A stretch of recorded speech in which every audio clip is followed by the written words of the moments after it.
Ketika kita memiliki kemampuan untuk bisa menyembelih hewan kurban, makanya kan masya Allah, tidak lama loh Pak. Kalau mau hitung-hitung tuh tidak lama, nggak akan terasa Bu. Ya ibarat kata satu kali gajian, kan gitu. Maka jamaah sekalian rahimani Allah wa iyyakum, sambil mengingatkan agar kita bisa mengantisipasi dengan uang yang kita miliki untuk kita bisa menabung bersama-sama kita berkurban, gitu kan. Syukur-syukur pas Sabikul Khairat 10 sapi, 20 kambing. Amin. Masya Allah. Kan enak Bu, santri itu kalau makanannya enak, semangat dia menghafal itu enak. Saya itu Pak, bener ini. Kenapa? Karena kalau pondok tahfidz sama pondok salaf itu beda. Bedanya apa? Pondok tahfidz itu setiap hari setoran, jor-joran waktunya. Akhirnya apa? Capek nak, capek. Kami sering nanya sama santri itu, capek nak, capek. Kata siapa hafalan gak capek? Tapi biarkanlah capek itu mengikutimu sampai capek itu lelah mengikutimu. Kenapa? Karena sejatinya menghafal Al-Quran itu Pak capek, menjaganya jauh lebih capek. Makanya kan sering-sering anak sampaikan kepada mereka bukan banyaknya hafalan yang kalian hafalkan, tapi banyaknya hafalan yang sudah kalian setorkan dan kalian gunakan ketika kalian sholat sunnah. Makanya kan masya Allah. Baik jemaah sekalian rahimani Allah wa iyyakum, pada kesempatan pagi hari ini kita akan sedikit membahas terkait dengan hadisul iftiraq. Ya, berkaitan dengan hadis akhir zaman, ya, kaitan akhir zaman, kajian akhir zaman, maka tentunya kita akan sedikit membahas terkait dengan hadisul iftiraq. Kenapa kok iftiraq? Karena kita paham hari ini kita sedang berada di waktu yang begitu luar biasa, di fase-fase di mana ketika hari ini Islam itu masya Allah Pak ya, habis luluh lantah dihabiskan oleh orang-orang yang tidak suka kepada Islam. Maka tentunya tadi malam anak akan membahas satu ayat itu kan di sebuah masjid di daerah Gedung Air, kan akan bahasnya tafsir. Karena memang biasanya bahasnya tafsir.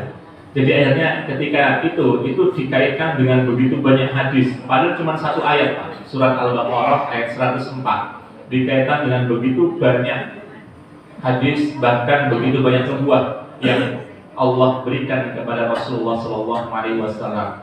Karena ketika seorang hamba Allah Subhanahu Wa Taala ditakdirkan di waktu manapun, di waktu kapanpun, dimanapun dia hidup, ketika dia seorang Muslim, maka ketika dia membaca Al-Quran dia akan mendapatkan poin penting yang Allah sampaikan di dalam Al-Quran, yaitu apa Pak? Sejarah itu akan terulang, tapi dengan bentuk yang berbeda.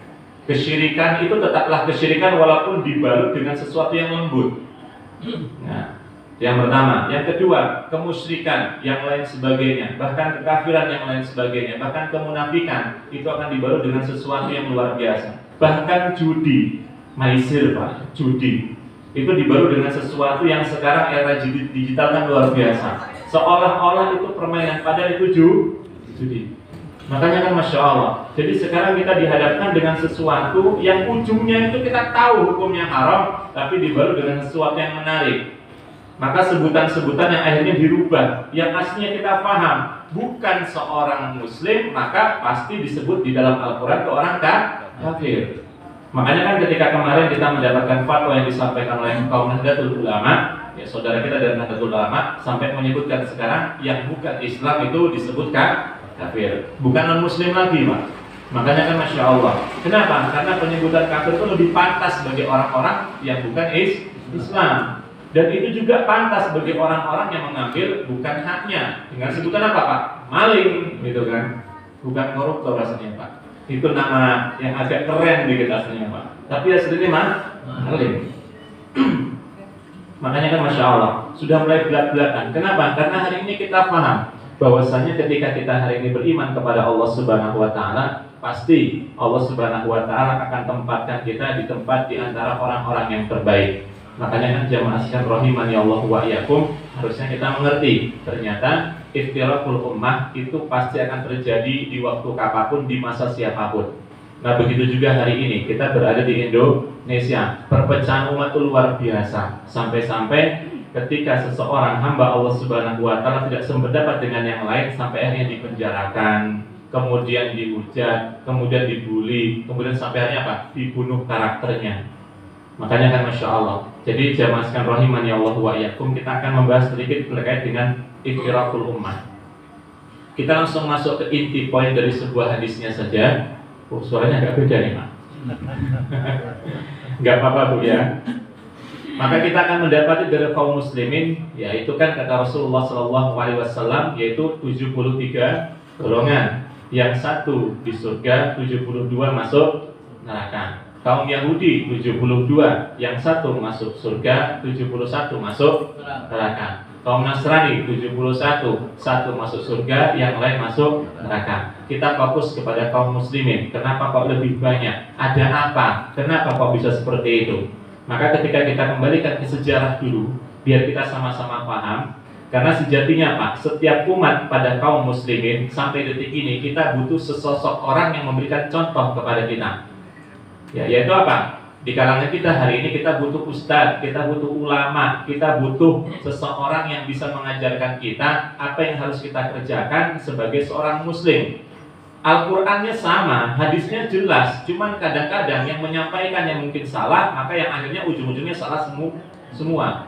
Nggak usah jauh-jauh Pak ya, kita lihat hari ini. Kadang-kadang saya berpikir hari ini, andaikan ya hari ini mungkin orang-orang terdahulu masih hidup, ya afwan ini Pak, mungkin kayak Haji Ahmad Dahlan, kayak Haji Hashim Asy'ari, kemudian Ahmad Surkati, Masya Allah Hasan, mungkin ngelihat hari ini pengikutnya kok berbeda dengan pendapat beliau, mungkin beliau nangis. Makanya kan Masya Allah. Jadi kenapa hari ini kita harus paham? Karena kita butuh guru. Ya, kita butuh seorang yang memang mengajarkan Islam. Makanya Imam Al-Ghazali beliau kan menyampaikan, ketika engkau hendak belajar maka carilah guru, jangan belajar sendiri. Kenapa? Karena engkau akan memahami sesuatu yang tidak akan sesuai dengan apa yang disampaikan. Maksudnya apa? Akan sesuai dengan nafsunya. Tanyakan hati-hati. Jadi jamaah sekalian rahimani Allah wa iyyakum, kenapa kok banyak? Kita lihat sejarahnya. Ketika Rasulullah SAW itu kan diangkat oleh Allah Subhanahu Wa Taala menjadi Nabi dan Rasul, maka tentunya kita mendapatkan sebuah pelajaran. Di satu sisi beliau menyampaikan Al-Quran, di satu sisi ada Musailamah Al-Kadzab. Ya Pak ya, Nabi palsu. Ibu-ibu di belakang dengar insya Allah Bu ya, Nabi palsu. Maka kemudian kita lihat turunnya Al-Quran dengan ucapan yang disampaikan oleh seorang Musailamah Al-Kadzab beda. Al-Quran diturunkan dalam keadaan di mana ketika Rasulullah turun dari mimbar, ketika Rasulullah sedang tertidur, ketika Rasulullah dengan keadaan berperang dan lain sebagainya. Bahkan seperempat dari Al-Quran dari sekian 6.236 ayat itu turun akibat komentar dari seorang Umar bin Khattab. Yang paling masyhur ayatnya apa Pak? Dari Umar bin Khattab. Satu terkait dengan hijab, kedua terkait dengan apa Pak? Khamr. Ya, itu paling masyhur itu. Jadi pengharaman Homer dengan kewajiban wanita menggunakan jilbab itu komentar dari seorang Umar bin Khattab. Maka kemudian ketika Al-Quran itu turun, itu adalah kalimat yang meluluh lantahkan ucapan-ucapan syair orang-orang Arab. Karena orang-orang Arab di zaman dahulu itu mereka suka bersyair. Dan ketika mereka ingin mengucapkan kalimat syair dari lisannya, mereka harus ngapain dulu Pak? Mabok. Harus minum dahulu. Maka ketika syariat pengharaman khamr pada waktu itu, ya, maka akhirnya ketika syariat pengharaman khamr pada waktu itu sampai di ujung kota Mekah ada tempat pembuatan minuman keras, dihancurkan semua oleh para sahabat sampai basah semuanya, saking begitu banyaknya minuman keras. Maka kemudian hadisnya yang disampaikan oleh Rasulullah SAW, kullu khamrin muskirin wa kullu muskirin haram. Setiap sesuatu yang memabukkan itu adalah haram.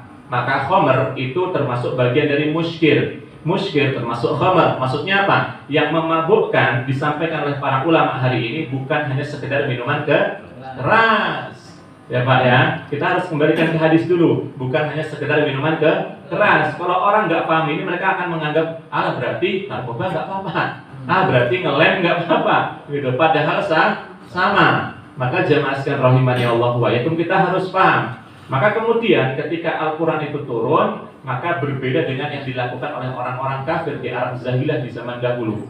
Nah kemudian lahirlah nabi-nabi palsu, Musailamah Al-Kadzab. Ya, ketika turun surat Al-Fil, kemudian Musailamah Al-Kadzab mengatakan Al-Fil anfu tawil udunu kafir jismu kabir. Gajah, badanmu besar, hidungmu panjang, kupingmu lebar. Itu kata Musailamah Al-Kadzab. Aneh toh? Tapi ya banyak pengikutnya. Nah, ngeri toh. Makanya kan jamaah sekalian rahimani Allah wa iyyakum, kita lihat kok kayak gitu saja banyak pengikutnya, yang benar kenapa kok sedikit? Coba, hari ini yang ngaji kenapa kok sedikit, tapi yang ikut senam tuh rame. Coba, rame bu, bah, masya Allah gitu kan, luar biasa. Kenapa? Karena kita dihadapkan sesuatu yang nampak. Padahal keimanan itu kan dirasakan oleh hati, kebahagiaan itu Pak dirasakan oleh hati. Karena kebahagiaan itu bukan dari banyaknya harta, bukan dari besarnya jabatan, bukan dari cantiknya istri kita ataupun pasangan kita. Kenapa? Karena semuanya akan menua. Tapi kebahagiaan itu dari pandainya kita bersyukur kepada Allah Subhanahu wa Ta'ala. Maka kemudian ketika kita melihat ternyata kejadian seperti itu tidak sampai di situ, Rasulullah wafat, ada Sujah, ada Aswad al-Unsi, kemudian lahirnya Khawarij, lahirnya Syiah. Coba, ngeri Pak. Kemudian lahirnya Murji'ah dan lahirnya Mu'tazilah. 4 gembong ini. Ya, 4 gembong ini kita harus paham. Jadi hari ini ketika banyak sekali aliran sesat dari 4 embrio ini. 1 Khawarij yang mereka tidak mau membayar zakat di zamannya Abu Bakar As-Siddiq. Insya Allah sampai akhirnya Abu Bakar As-Siddiq memerangi mereka. Kemudian lahirlah yang kedua Syiah. Ya, embrionya dari apa? Cikal bakal peperangan yang dilakukan ya sempat terjadi antara Ali bin Abi Thalib melawan Muawiyah. Ya kan, makanya Masya Allah. Jadi akhirnya ada pro dan kontra di situ. Kemudian akhirnya apa? Sampai mereka memiliki sebuah keyakinan yang aneh. Bahwasanya apa? Malaikat Jibril salah alamat. Yang harusnya jadi Nabi bukan Rasulullah, melainkan Ali bin Abi Thalib. Piye ceritanya ngono kuwi? Coba.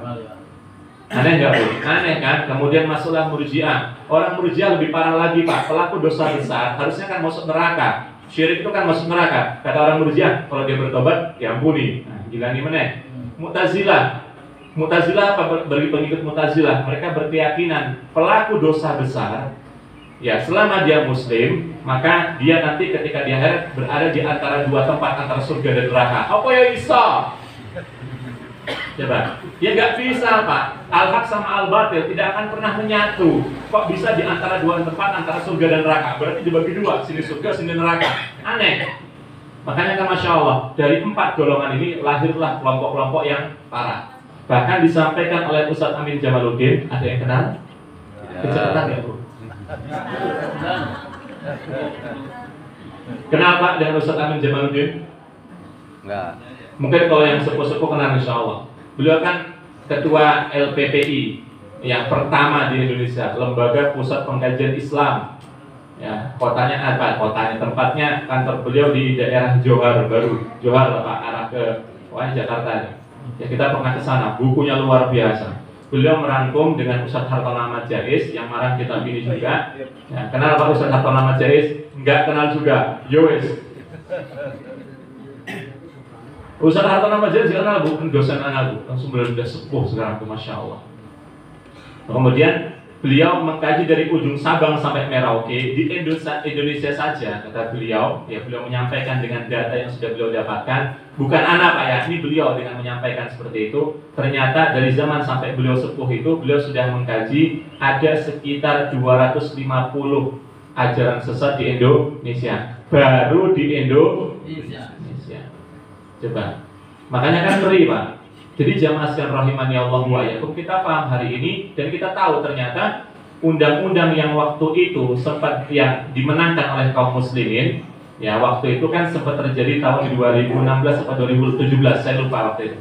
Maka kan sempat terjadi antara sesuatu, mungkin Solantum tahu, Ahmadiyah, insyaallah nih. Kenapa? Karena kenapa dikatakan mereka itu sesat? Karena mereka menganggap yang harusnya jadi nabi bukan Nabi Muhammad, tapi Mirza Ghulam Ahmad. Pernah dengar? Insya Allah pernah dengar. Maka kemudian akhirnya apa? Kasus ini dibawa ke Mahkamah Agung.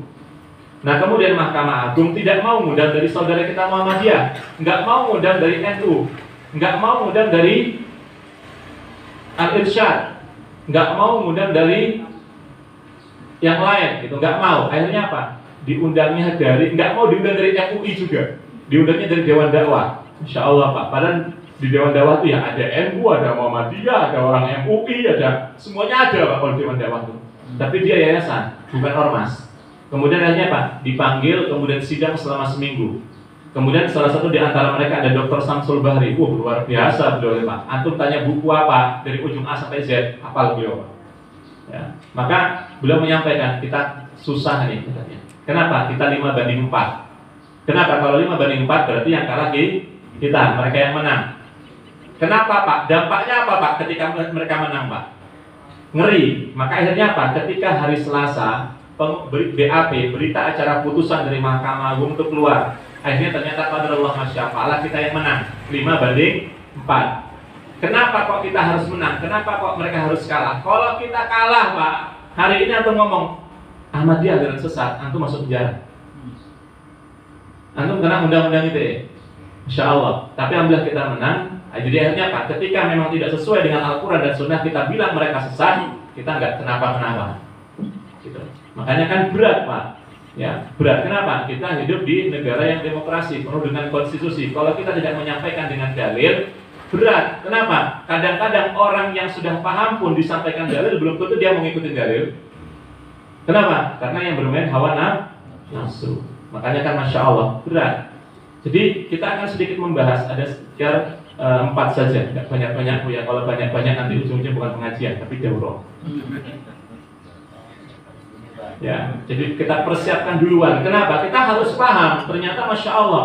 Jadi perjuangan itu sampai sekarang dan insya Allah undang-undang ini akan berlaku terus. Jadi kalau kita tahu hari ini memang benar-benar dia bukan Islam walaupun ngaku Islam, hati-hati Pak. Kristen Ortodok mereka pakai peci. Ya, mereka pakai peci Bu. Ya, pakai peci mereka. Ya. Makanya kan ngeri. Jadi hari ini jangan sampai kita terpukau dengan seseorang yang bajunya sama dengan apa yang kita pakai. Belum tentu. Ya sama.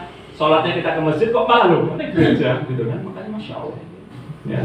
Ngeri Pak, ngeri ya. Baik, yang pertama ya, kita akan sedikit membahas terkait dengan kenapa hari ini kok umat itu sulit menyatu Pak. Ya kan? Sulit menyatu itu kenapa? Padahal di zaman Rasulullah itu perjuangan selama 23 tahun umat Islam itu bersatu.